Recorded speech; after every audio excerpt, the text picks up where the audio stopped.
Assalamualaikum warahmatullahi wabarakatuh. Perkenalkan, kami dari kelompok 2 kelas psikologi positif. Pada hari ini akan menjelaskan materi mengenai humor. Baiklah, saya Ahmad Fadil bersama rekan saya Fadila Rami Putri dan Willy Dinata akan menjelaskan materi mengenai humor.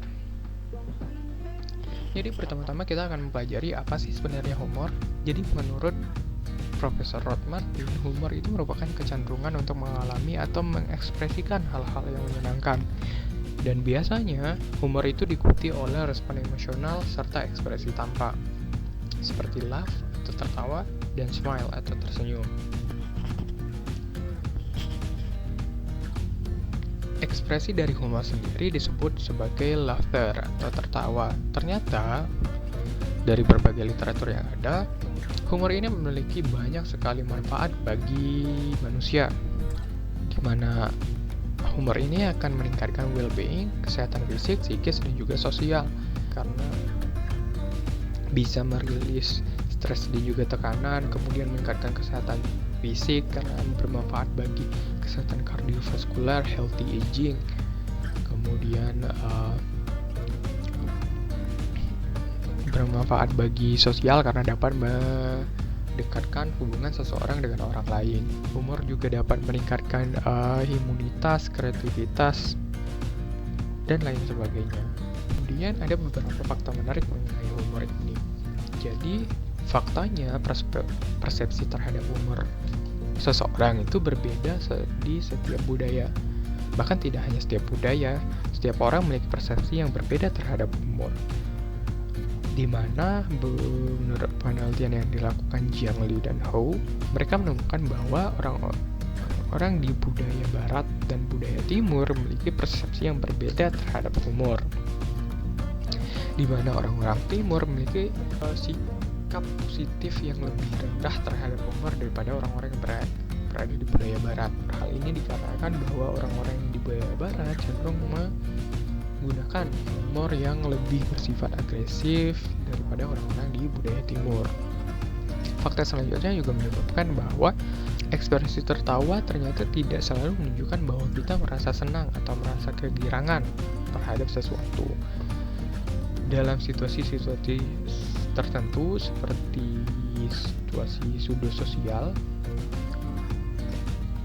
ekspresi tampak seringkali muncul karena pengaruh dari lingkungan. Misalnya pada saat kita menonton sebuah sitkom, di mana sitkom itu biasanya memiliki sound seperti orang tertawa pada beberapa adegannya, sebenarnya hal itu bisa saja memancing kita untuk tertawa karena kita berusaha menyesuaikan diri.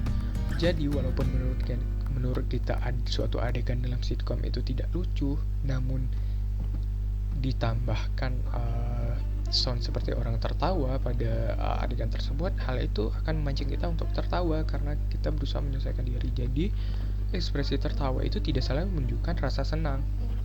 Lanjut. Kemudian ada aspek-aspek humor. Yang pertama ada aspek kognitif. Ini maksudnya gini, dalam humor itu sebenarnya terjadi incongruity atau ketidakselarasan antara pemahaman atau ekspektasi kita terhadap sesuatu. Misalnya, di sini ada sebuah meme. Kata dokter, sepertinya kamu tidak mempunyai asuransi kesehatan sehingga kami akan membiarkanmu mati. Terus kata pasiennya, oke, fantastic, thank you. Dia berterima kasih karena dokter telah membiarkannya mati karena tidak mempunyai asuransi kesehatan. Jadi, apa yang terjadi pada saat kita melihat meme ini? Sebenarnya yang terjadi ini, pertama, seorang dokter, dia bilang, sepertinya kamu tidak mempunyai asuransi kesehatan karena kita mempunyai pemahaman atau ekspektasi seorang dokter itu akan membantu pasiennya dengan sebaik mungkin, dengan tulus dan lain sebagainya. Kita menjadi memiliki bahwa karena dia tidak memiliki asuransi kesehatan, siapa tahu dokternya mau bantu. Tapi yang tahu-tahu yang terjadi, dia akan membiarkan pasiennya meninggal. Kan kita kaget di sana. Jadi ada ketidakselarasan dari antara ekspektasi kita dengan sesuatu yang terjadi. Kemudian kata pasiennya yang kita ekspektasikan bahwa dia pengen sembuh, dia bakalan mohon-mohon ke dokternya biar bisa sembuh. Kemudian dia bilang, oke, fantastic, thank you. Dia berterima kasih. Jadi kita kaget lagi. Jadi di sana ada ketidakselarasan antara pemahaman atau ekspektasi kita dengan sesuatu yang terjadi. Dan selarasan itulah yang membuat kita terhibur. Hal ini tidak hanya terjadi pada saat kita memahami meme seperti ini. Sebenarnya hal ini juga sudah terjadi bahkan pada saat kita bayi. Seperti pada saat bayi bermain cilubak, pada saat seseorang menutup wajahnya atau menghilang dari depan dari pandangannya, sebenarnya ekspektasi bayi bahwa orang itu menghilang, orang itu tidak ada. Terus tiba-tiba kita menampakkan diri kembali. Hal itu membuatnya kaget karena tidak sesuai dengan ekspektasinya. Dan perasaan kaget yang dia rasakan itu sebenarnya menyebabkan dia itu terhibur. Jadi ketidakselarasan itu yang sebenarnya membuat sesuatu itu menjadi lucu. Kemudian ada aspek emosional. Jadi pada saat kita melihat humor, kita merasakan yang namanya mirth atau keriangan atau kegirangan. Mirth ini akan mengaktifkan sistem limbik kita, di mana sistem limbik ini mengatur biorhytma tubuh seperti pola tidur, lapar, haus, tekanan darah, dan lain sebagainya, sehingga hal ini dapat bermanfaat bagi kesehatan tubuh kita, tidak hanya kesehatan fisik tapi juga kesehatan psikis karena melepaskan stres, karena di sana terdapat amigdala sebagai pusat emosi. Kemudian dia juga mempengaruhi tekanan darah, menyebabkan darah mengalir lebih cepat. Kemudian mempengaruhi pola tidur sehingga lebih nyenyak dan lain sebagainya, sehingga sangat berpengaruh bagi kesehatan fisik dan juga psikis kita. Lanjut, kemudian ada aspek sosial interpersonal. Ternyata humor itu juga bisa bersumber dari perilaku orang lain. Humor itu bermanfaat untuk mendekatkan seseorang dengan orang lain. Bahkan menurut perspektif evolutionary, humor itu bahkan dapat membantu manusia pada zaman dahulu itu bisa survive atau bertahan dari lingkungannya. Lanjut, kemudian ada laughter. Laughter ini sebenarnya merupakan bentuk komunikasi primitif dari kegembiraan ini. Hal ini dibuktikan dengan ternyata tertawa ini tidak hanya dilakukan oleh manusia, tapi juga dilakukan oleh primata lain seperti simpanse, orangutan, dan lain sebagainya. Dan faktanya, tertawa ternyata dapat menular loh sebenarnya. Hal ini disebabkan oleh pada saat kita melihat seseorang yang tertawa, itu akan mengaktifkan mirror neurons kita, di mana mirror neuron sebenarnya sebuah neuron yang akan aktif ketika kita melihat seseorang melakukan sesuatu.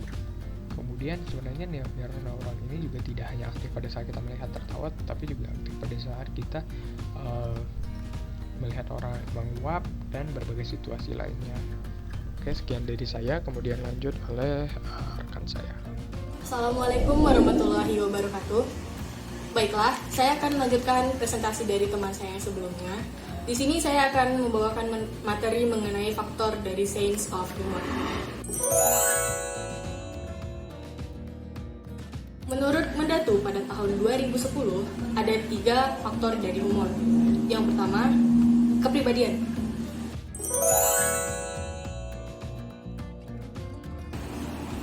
Pada slide bisa kita lihat, itu ada kepribadian ditambah otak menjadi extrovert. Maksudnya apa sih? Oke, kita bahas.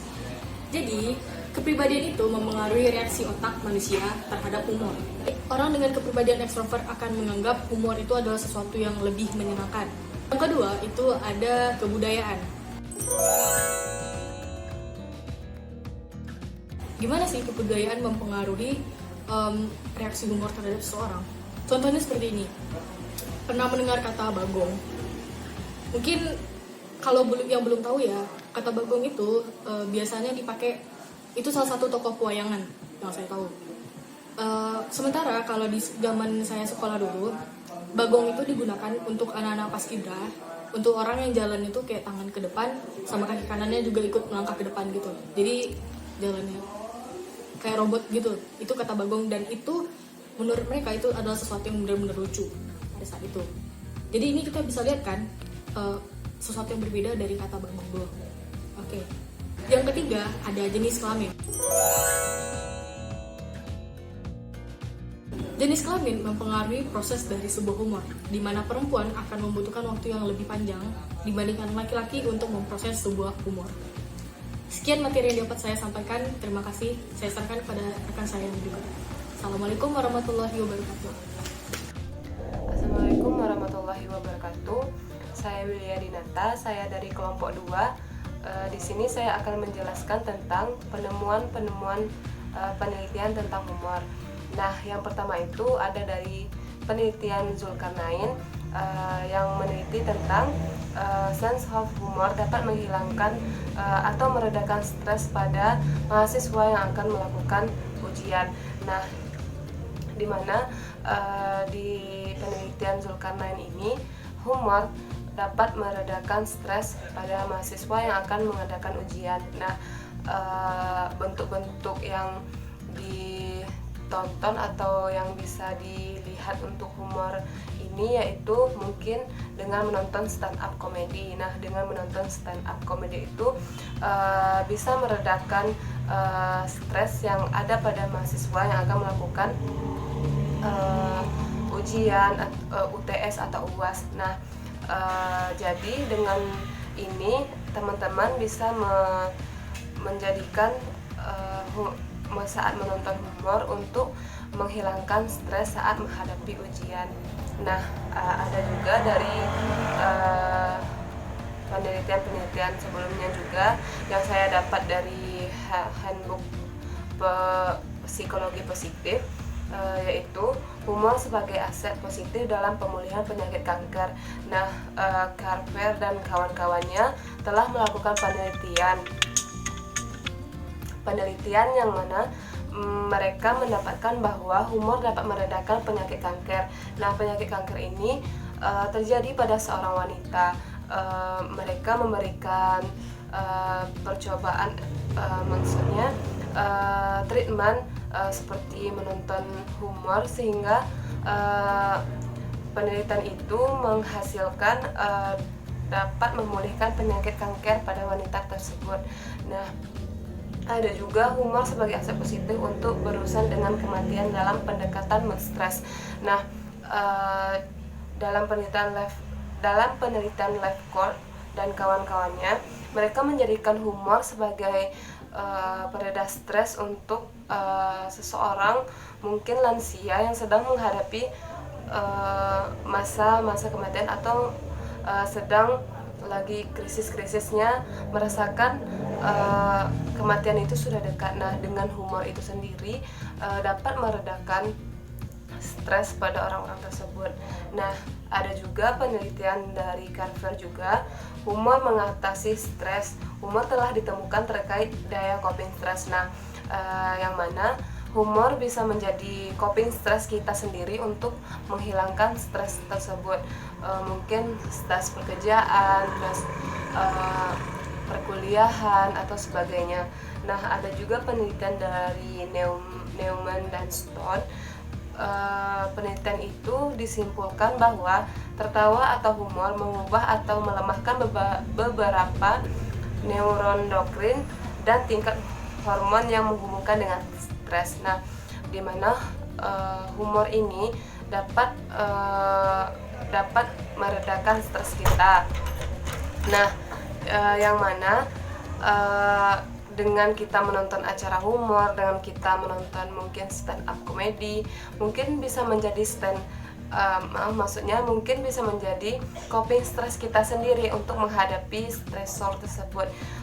Atau dengan tertawa, tapi dengan tertawa ya harus mungkin ada lucunya.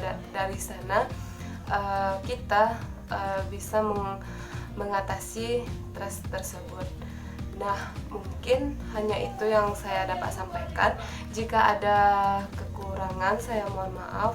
Saya akhiri dengan Assalamualaikum warahmatullahi wabarakatuh.